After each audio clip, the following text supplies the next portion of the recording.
We'll never eliminate gun violence, but we certainly can do a lot to reduce gun violence.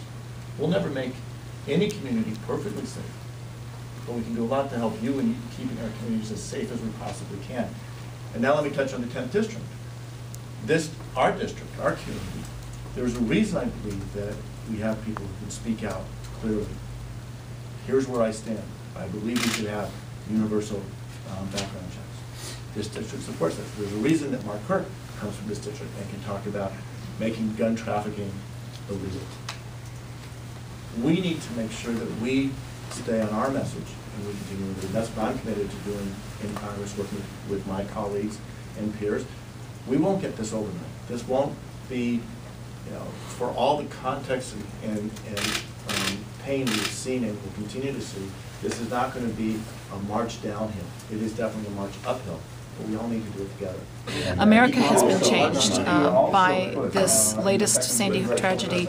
Just like 9/11 changed us, we are going to finally do something about gun violence in this country. And for those of us that have been working against gun violence for 20 years, or in some cases many more,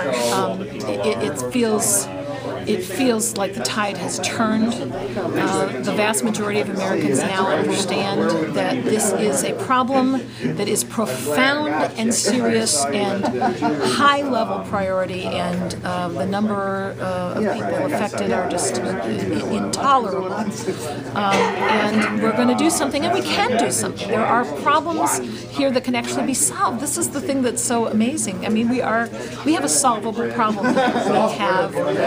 We know from other countries, we know from studies, we know from all the data that universal background checks and a database system that is properly populated with the right names and shared information across jurisdictions and public access to research about gun violence statistics and trafficking regulations, the same way that you regulate the trafficking of any other product, and restricting access to military-style weaponry to the civilian public.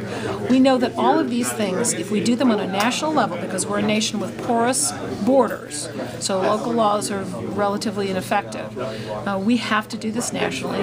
We only have 3 current federal gun laws, and we need to give some muscle to all of those policies.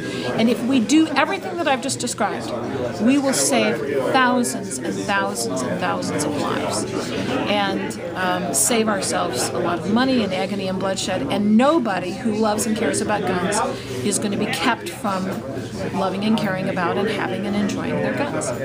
Universal registering of the weapons, I think, is very essential, and I think that there's a momentum that is coming that we'll be able to make that change, and I think that's the first piece on saying that we're not trying to take guns from people that are using them in a proper way.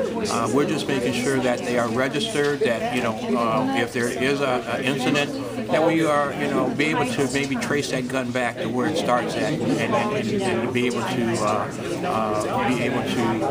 make sure that that gun was being if it was improper, where it started from. So I think these are some issues that are really very important here as we move forward. How significant has gun violence been in your community?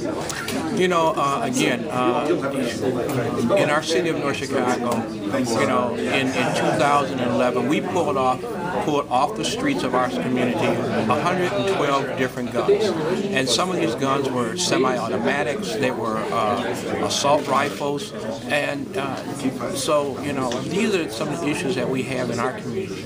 A lot of calls from our police department that are shots fired.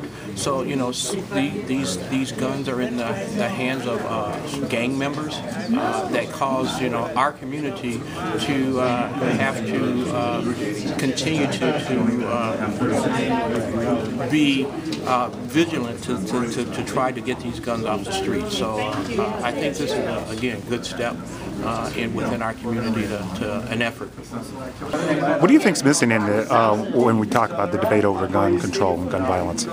I think, with the polarized politics in the whole country, I think what's missing is the gravity in the great center. And I think what's happening now is you're seeing that come together.